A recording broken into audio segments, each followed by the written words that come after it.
The topic of our discussion this afternoon is living with meaning and purpose.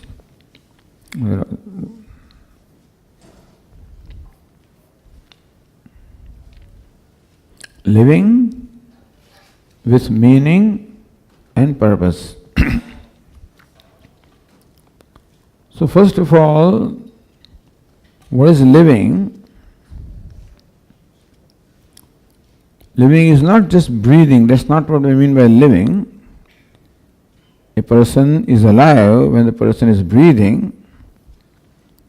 But what we mean by living is when we are relating to the world, when we are interacting with the world, that would be called living. Because we are basically social beings and we relate to someone or something all the time, from the time we wake up till the time we go to sleep. We relate to somebody or something.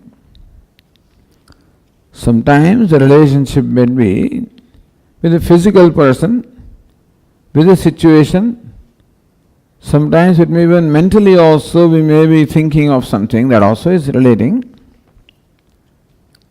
So we relate or interact at the level of the body, at the level of speech, at the level of mind. At three levels, in fact, we interact with the people, with the world. So living will involve actions that we perform at the level of body, at the level of speech, and at the level of mind. At all the levels then, we should be living meaningfully and purposefully. So let us understand what is the purpose. To understand how to live purposefully, we should understand what the purpose is. Does our life have a purpose? Is there some common goal? Even this all, the volume should lower, I think there is echo.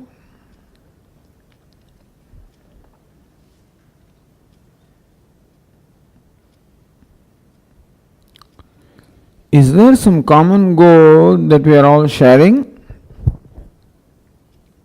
Because if each one is pursuing a different purpose in life, a different goal in life, then of course what applies to one person will not apply to other. In that case, there cannot be a common discussion about the purpose of life if the purpose is different. Outwardly, it looks like everybody has his, her own purpose. Everyone seems to be seeking their own goal. Somebody at the level of education, somebody wants to become a doctor, somebody wants to become an engineer, somebody wants to become an executive. Looks like different people have different goals. Through that also, somebody may want to become wealthy, somebody may want to become famous, well-known, powerful. So there also people seem to have different goals or different purposes. So is there a common purpose? Or through all these goals of becoming something, of achieving something, or acquiring something. So what we are trying to become seems to be different with different people. What we are trying to achieve also seems to be different with different people. What we want to acquire or get rid of also seems different from different people. Is there something common that we are all seeking? If that is so, then alone this discussion would apply to all of us. The answer is yes. Through all of this, we are seeking one, let us say, common goal, and that is to be successful. Each one of us wants to be successful. We may have a different definition of what success is. Someone may see success in wealth, someone in power, someone in name and fame or renunciation. Different people may look upon different things as success, but then each one is seeking success. So we can say that success is the purpose of life. And next question is, what is success? Do you want success for the sake of success? Or through success also we are seeking something else? If by becoming a successful person, if I am going to be a miserable person, would I want that success? If by becoming a successful person, such as become a wealthy person, such as a famous person, such as a powerful person, such as an important person, if we are going to become unhappy as a result of that success, I do not think that we would want that kind of a success. Through success, each one of us wants to become happy, there is no question about it. Therefore, even success also ultimately is for the purpose of, for the sake of happiness. So we can say that each one is seeking to be happy.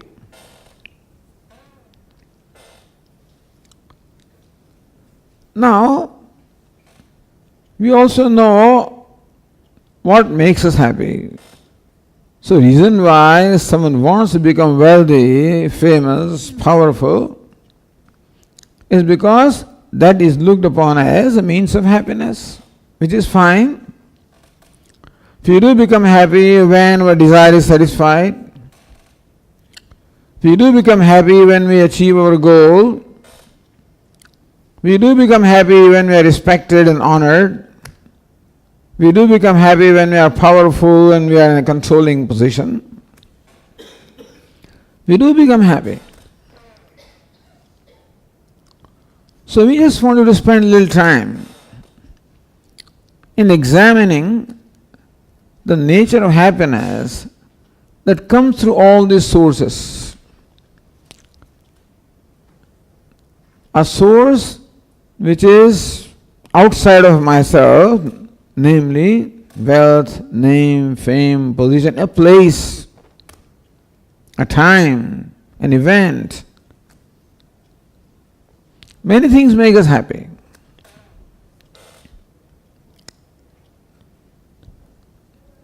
In that happiness, one thing is certain, that something other than me makes me happy. It may be wealth, success, power, fame, friend, a place, time. Whenever happiness comes from something other than myself, then number one, there is uncertainty in that happiness. I cannot be certain that event that I am seeking to happen will necessarily make me happy. When I perform an action, I make an effort to achieve a certain goal which I look upon as a means of happiness. But that happiness has to be achieved as a result of an effort, and number one, there is uncertainty. Naturally, because there is no guarantee that when I make an effort, that my desire or effort will necessarily be successful. There is no guarantee. Because an effort not being successful is always a possibility. So number one, that I will be happy as a result of my effort is an uncertain thing. Suppose my effort is successful. So you don't talk in negative terms, Swamiji, be positive, all right. I'll be successful. And I am successful. Then also, what is the duration of the happiness? Let us say that I want a new car. I don't know what these days, BMW, what is it people want, but something like that, Mercedes is for old people, BMW is for young people, so they tell me. So, suppose I get that, and there is a lot of excitement naturally. How long does it last? I go around, show off myself with my new BMW and 15 days, 3 months, 6 months. How long will that excitement last? The happiness that comes from excitement, how long will it last? For a period of time. Then it loses its appeal. Then it's okay. Then maybe I want something else. So number one, uncertainty.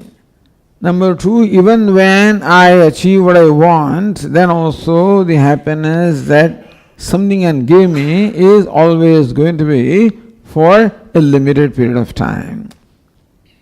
That BMW remains the same.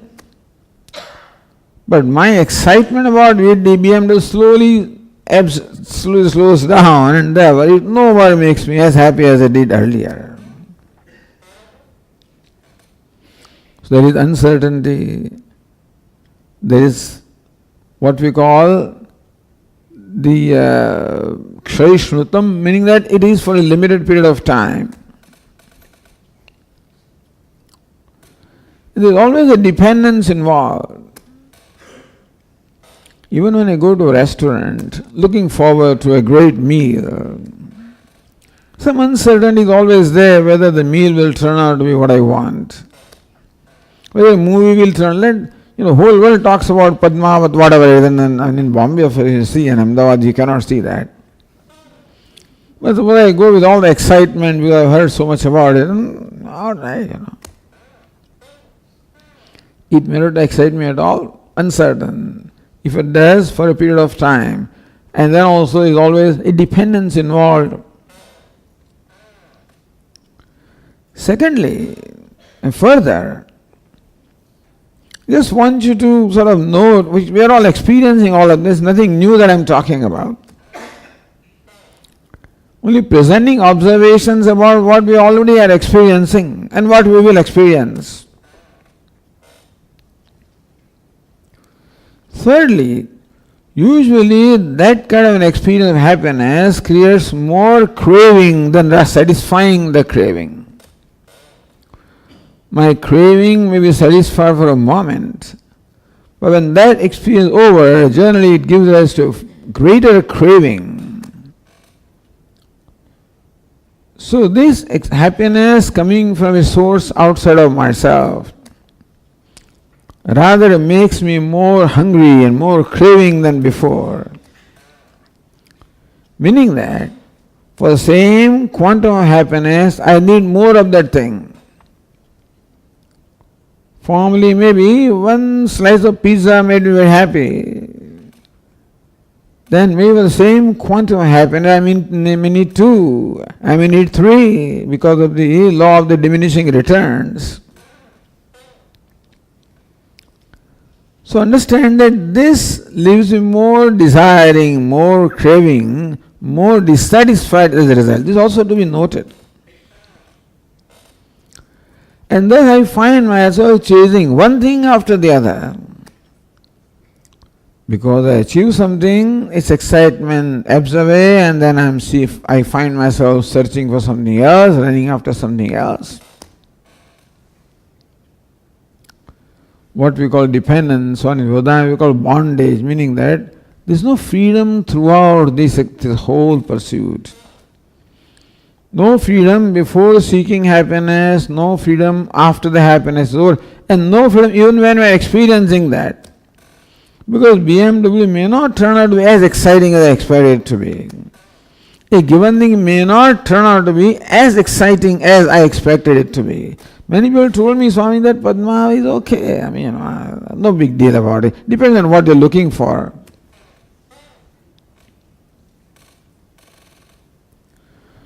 So this is the nature of happiness that we are accustomed to. That is what the world is seeking. This is usually the purpose of life. That happiness, the purpose of life is a very genuine thing, is a very legitimate thing. But the kind of happiness that people are pursuing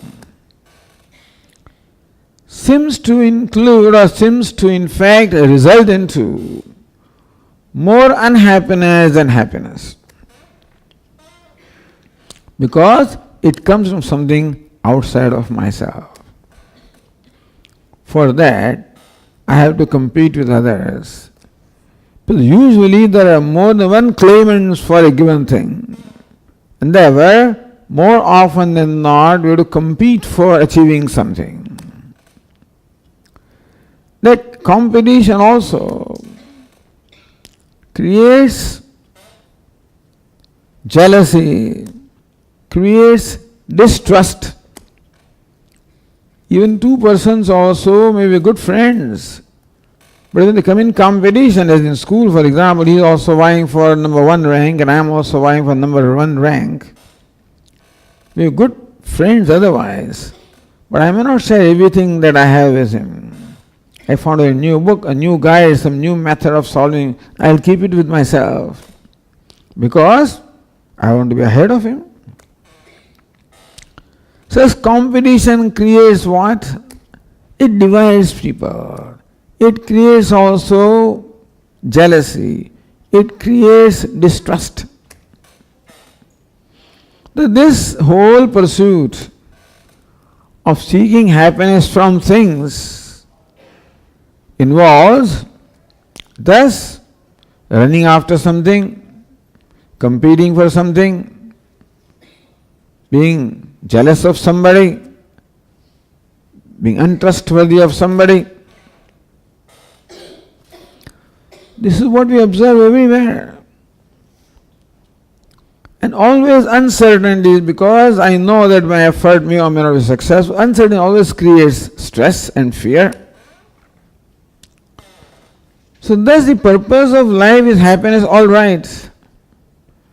But the way we seem to be pursuing that happiness only involves fear, uncertainty, dissatisfaction, more craving, more stresses because of uncertainty of fears, which again affects our relationships also.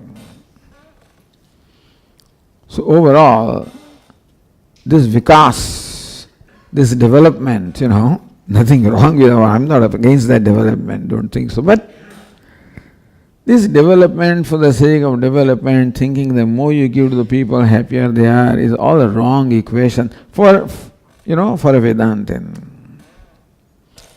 Can we say that all this kind of development, I'm not talking about India in general, I'm talking about the world in general, where wealth and comfort seem to be the mark of success and happiness, has that given a human being a real peace of mind, a real inner contentment, real satisfaction? Or it seems to be giving more and more stress, more and more distrust, more and more divisions, more and more jealousies? We think that the way we are seeking to be happy only makes us unhappy and not. So the purpose of life is happiness. Suddenly if you want to be happy and not unhappy as a result of that pursuit, then is there another way of pursuing that happiness? The way of pursuing happiness, from all that we know, seems to involve more unhappiness than happiness itself.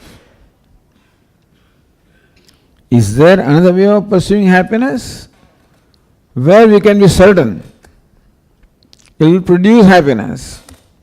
No uncertainty, no competition, no jealousy, no stresses. Can you imagine?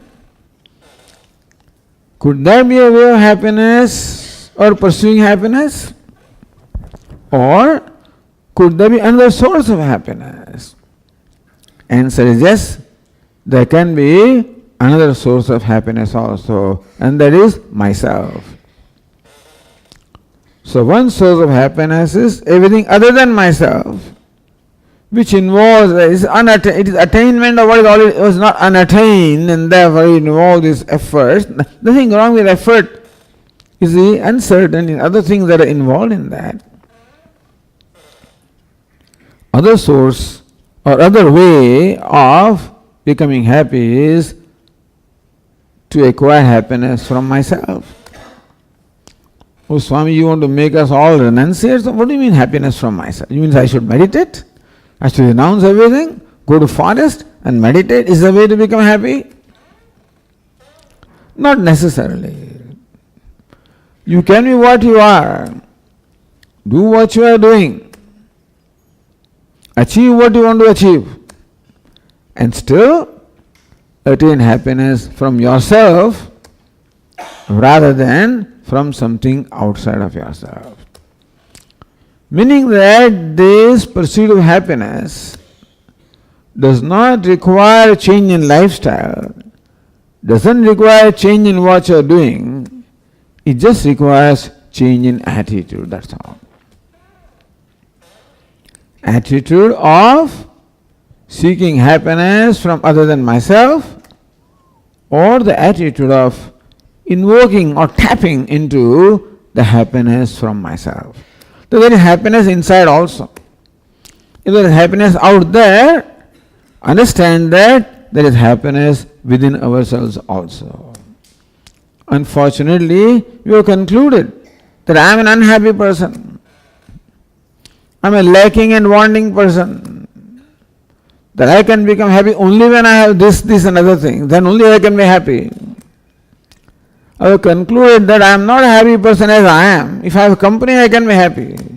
If I have wealth, I can be happy. If I have power, I can be happy. A big car, I can be happy. A big house, I can be happy. As I am not happy. That has been our conclusion. And I guess there is a reason also. Because whenever I am with myself, I just become restless. I don't seem to be able to enjoy myself. Leave me to myself, I don't know what to do. Right away the mobile comes and I start doing this and that.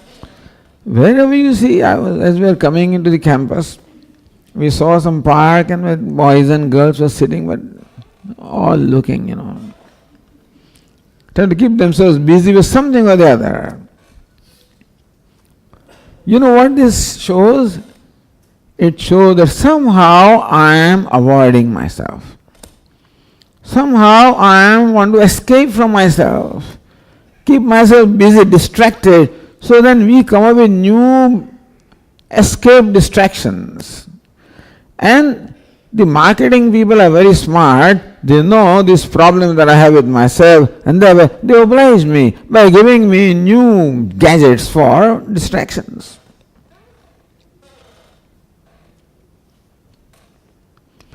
So our conclusion is that I am not all right. I am not what I want to be. I am not happy with myself. This is our conclusion. That happiness is not within me, happiness is out there. Basic conclusion. So what we are doing, or the way we are pursuing success and happiness, is based on this fundamental conclusion about myself, that as I am not a happy person. It's my experience also. I just get bored with myself in no time. I get bored with others, but first thing I get bored with myself. Leave me to myself, I just get bored. I must have something to do.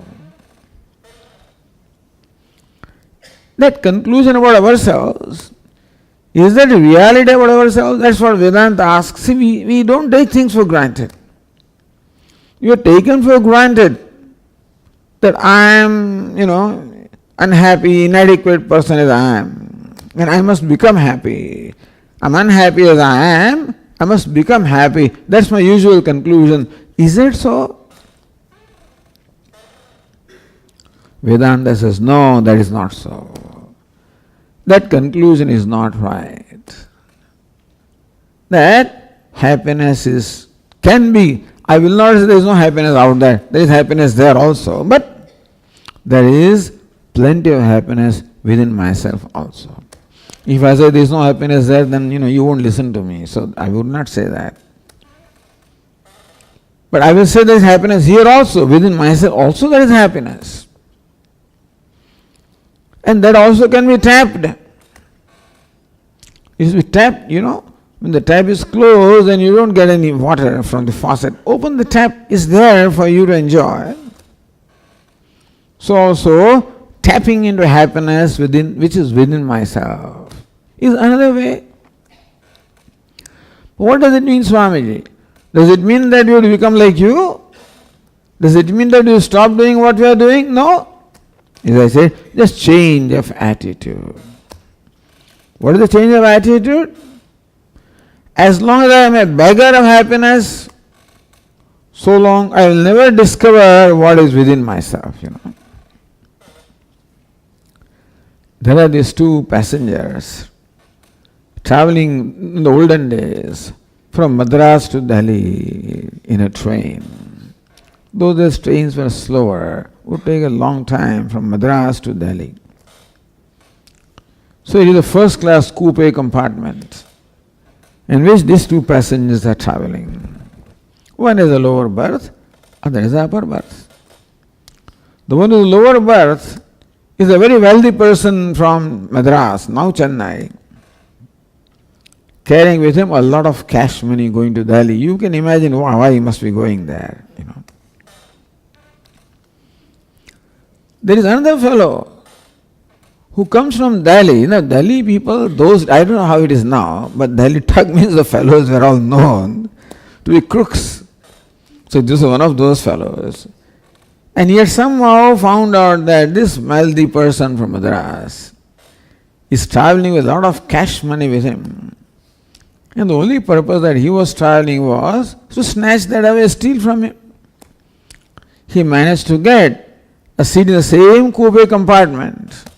So now we have two fellows, one on the lower berth, other on the upper berth. Lower berth is a man with suitcases, full of things. Other man is looking for an opportunity to steal that.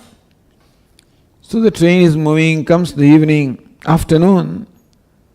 That businessman from Madras opens his lead, both are sitting in the same berth during the day. So he opens the lid of his briefcase in such a manner that this fellow cannot see what is behind it. But this fellow is pretty smart. From the corner of his eyes, he sees he's counting bundles of notes. Okay, that's where he's hidden his, money. Comes night. This fellow, both of them go to, bathroom and change and come back and then go to sleep. Soon the man in lower berth is snoring, and then the fellow knows he's fast asleep now. So he comes down like a cat. He is the expert. He has all kinds of keys with him, so he opens that briefcase. Doesn't find the money there. Hey, I saw money in this briefcase this afternoon. Where is it? Maybe this fellow has kept it in his luggage. He looked at it, he couldn't find it. Disappointed. He went up and slept. Came next day.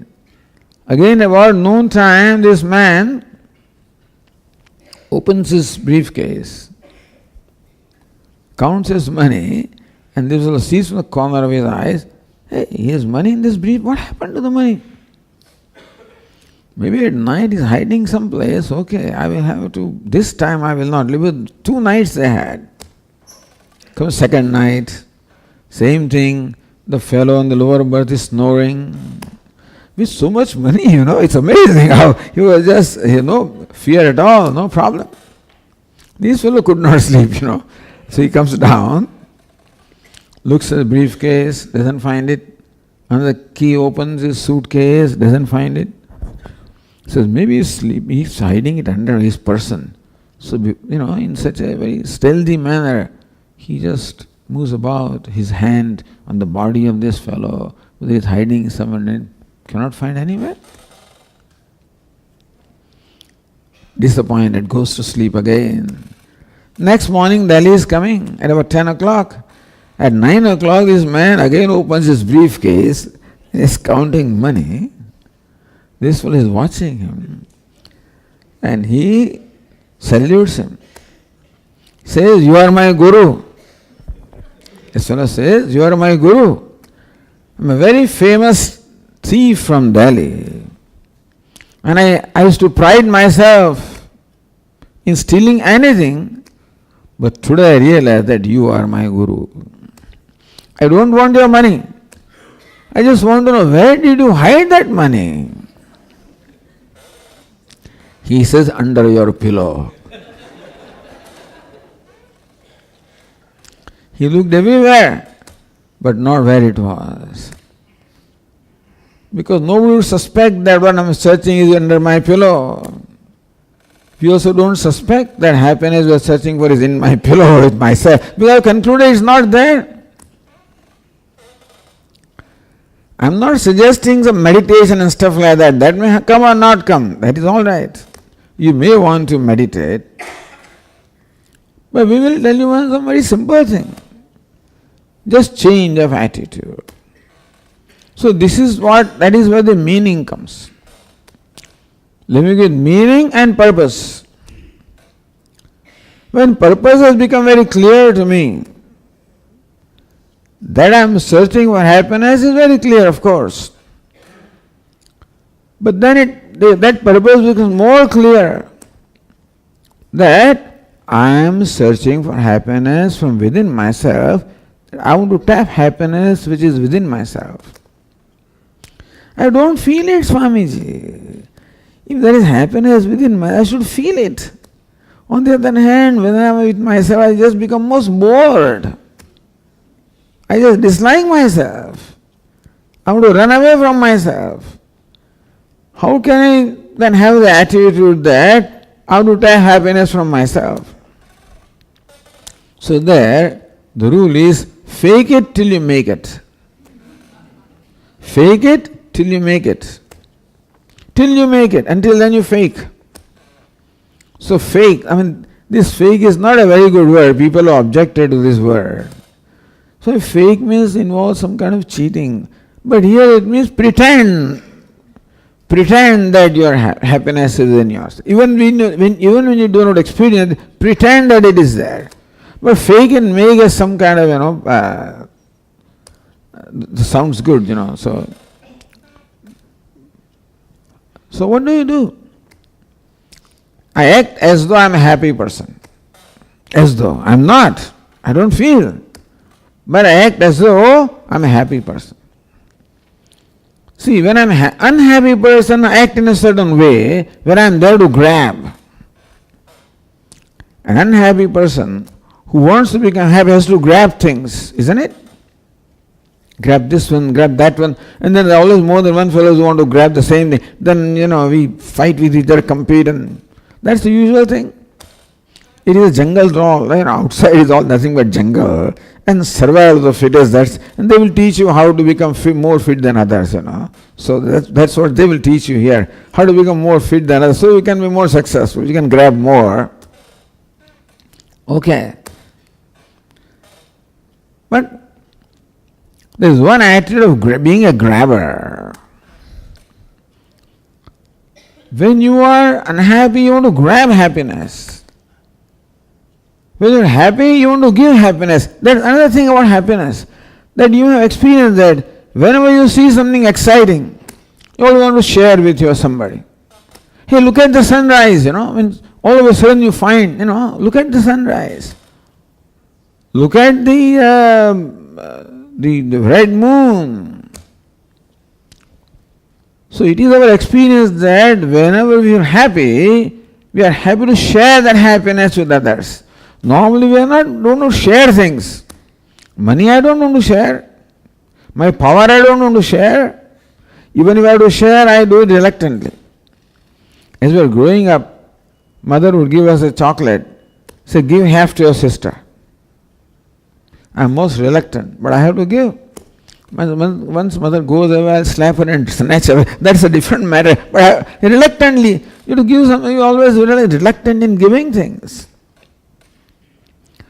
But it is our experience that when I am happy, I want to share with others. Is it not so?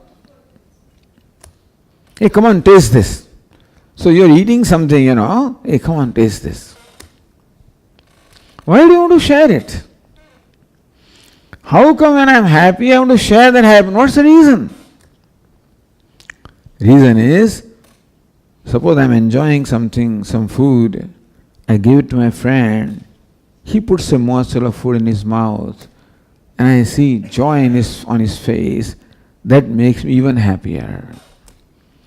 And the equation with the happiness changes, understand? As far as all worldly possessions are concerned, the equation is, if I give away, I am that much less, I am that much short, I am that much in loss when I give away. Here is something, when I give away, I become richer than what I am.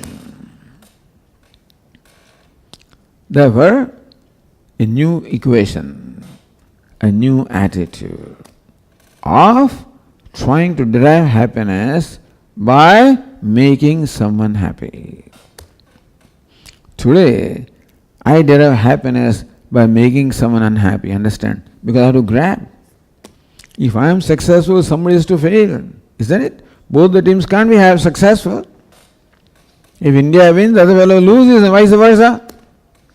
Meaning that usually success comes at the cost of somebody else. Because there is a limited thing. There's only one, what do you call it, the rubber or whatever, ashes, whatever it is, which both fellows are vying for.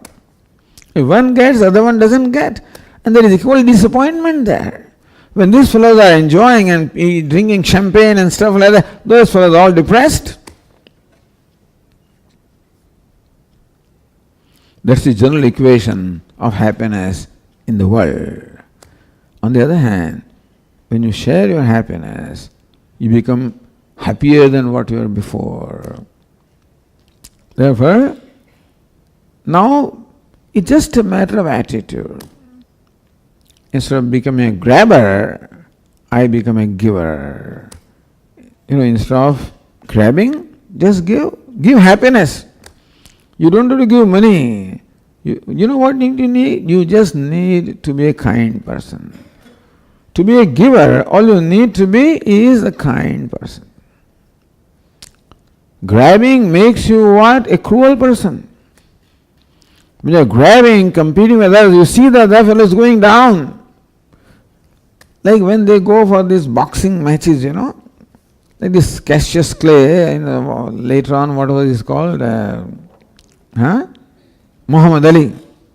He says, before you go, you must have killer instinct, you must kill. So if you want to win, you must kill. And you can see they want to kill this fellow. If he is not careful, he will be gone. And fortunately, the referee is there and he will save his life. Otherwise, this is how it is. It's a law of jungle. People become more cruel, more harsh, more greedy. What Bhagavad Gita calls more demoniac person. We want to become divine person. Both of these are in our choice. The attitude of being a giver. Just give your kindness. So function from the platform of kindness instead of cruelty. Function the platform of a win-win situation rather than a win-loss situation.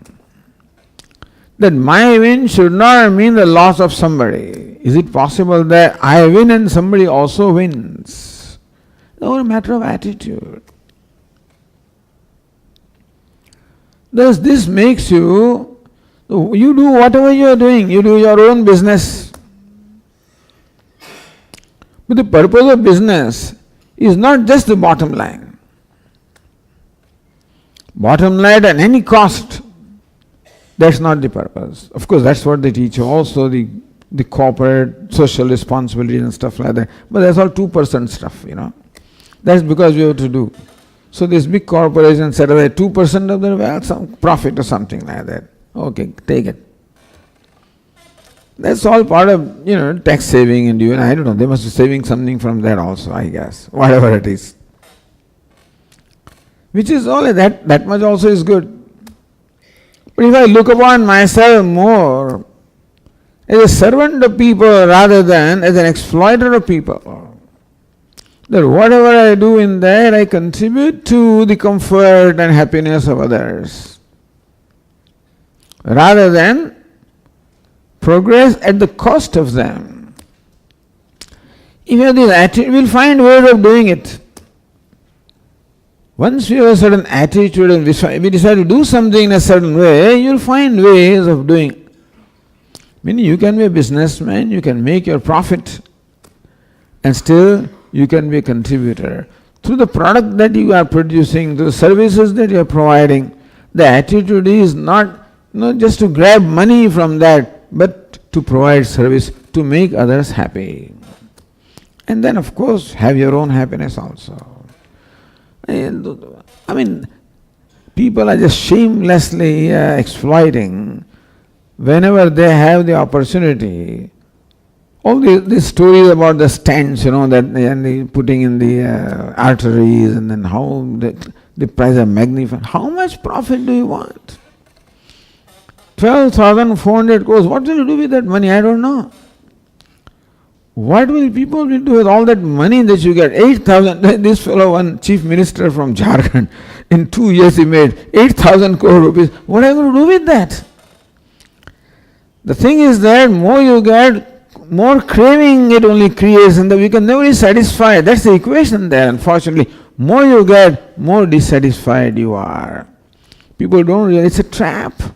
And people fall in the trap and then get trapped also ultimately. It looks to us that people are functioning on a wrong basis with wrong attitude. World doesn't work that way. Other than human being, nobody works like that. In nature there is no grabbing at all.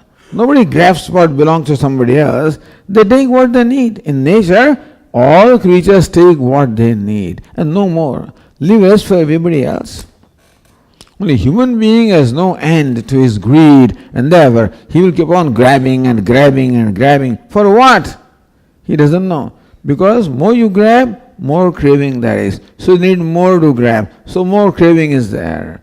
This is a funny equation that more you get, more dissatisfied you are. More you give, more satisfied you are. And by giving I do not mean money, which you can of course. By giving I mean you have plenty of other things to give. You have infinite amount of kindness within yourself. You have infinite amount of love in yourself, creativity in yourself, innovation in yourself. You can use your creative innovation also to do this. Creating an atmosphere, creating something by which you are a contributor. The happiness that gives you costs nothing. Not only that, but that is satisfying happiness. After that, you feel satisfied rather than craving, or dissatisfaction. So what is then living meaningfully? Where I use every interaction. What is living is interacting with the world, relating to the world at every moment. Either through physical action, through my words or speech, or through my mind. So what will then be meaningful living? Is that I want to make every event or every interaction as a means of contributing something.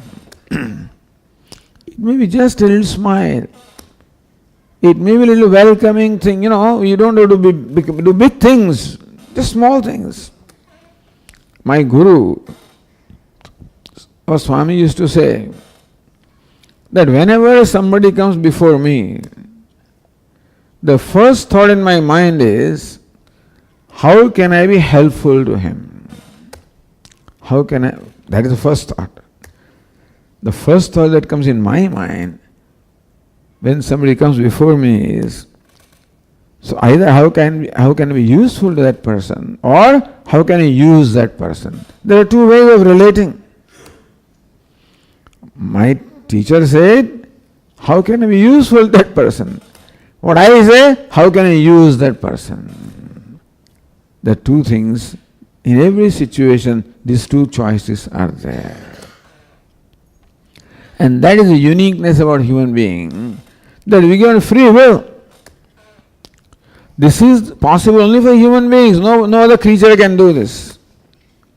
We have free will, by which we have the freedom to choose our action, to choose our attitude.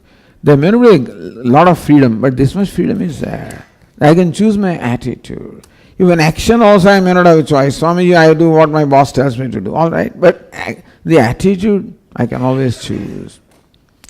I can be useful to others, or I can use others. How do you do that? That you will find out yourself. When this attitude is there, then you will find some ways of acting in such a manner that what you do also becomes useful to somebody. Through that, you become useful to somebody, helpful to somebody, give comfort to somebody. All it may need is just a smile, a little gesture, a little putting things from here to there, bring a glass of water, something like that. Even that kind of simple things. This opportunity we have in every situation. You may be scared, Swamiji, if I do this in business, what will happen? Don't do it. If you are scared, don't do that. But there are things in which there is nothing to lose. Get a glass of water, nothing to lose. Just welcome somebody, nothing to lose. Offer a smile, nothing to lose. This little act of kindness. Little act of kindness is how we begin. When you get more and more confidence about ourselves, then we can do a little more. Start with simple things. When you are sure there is no insecurity there, you are not going to lose anything. There is lots of kindness within us, lot of compassion within us. There is also to be tapped. It's all there, but then you can tap. And kindness means happiness. It's not happiness different from kindness. You follow? Kindness makes you happy. Compassion makes you happy. Meaning that there is no uncertainty about this happiness. When you get it from somewhere, you don't know whether it will come or not. Even when it comes, you don't know whether you like it or not. Even when you like it, you don't know how long it's going to be there. In this way, you are sure that even one little act of kindness, I can guarantee you, and you know it from your experience, it will make you happy. Because when you see somebody happy on account of what you did, just makes you proud of yourself, worthy of yourself. This is the best way of discovering self, attitude. There is a lot of problem these days about self-esteem. Is a big problem. The way to discover self-esteem is this way, that I can do this, I can contribute. That makes me worthy in my own perception. What is important is my perception of myself. So when I find myself worthy in my own perception, that makes me more self-confident. It's very conducive for self-esteem, self-confidence, self-worth, and thus you become a more effective person even in your business and whatever you are doing. There also, it is a process of self-growth, where you grow in terms of kindness and compassion and self-worth. And more you grow, more effective you become as a person also. So then you are the best of both. You have this certain happiness, at the same time, a more probability of being a successful person even in the worldly terms.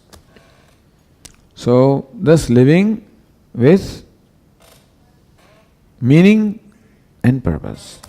First purpose, and then living, put that purpose into practice, that becomes a meaningful living. So what is meaningful living? Every step you become happy, you learn and grow. Every time you become kind, it may not work out, because your kindness may be interpreted in one way, then you learn. Learning and growing. Becoming better and bigger than what you are. Becoming happy, becoming more happy and a greater contributor. So that is the way of living meaningfully and with purpose. So here I conclude and invite you for questions if you have.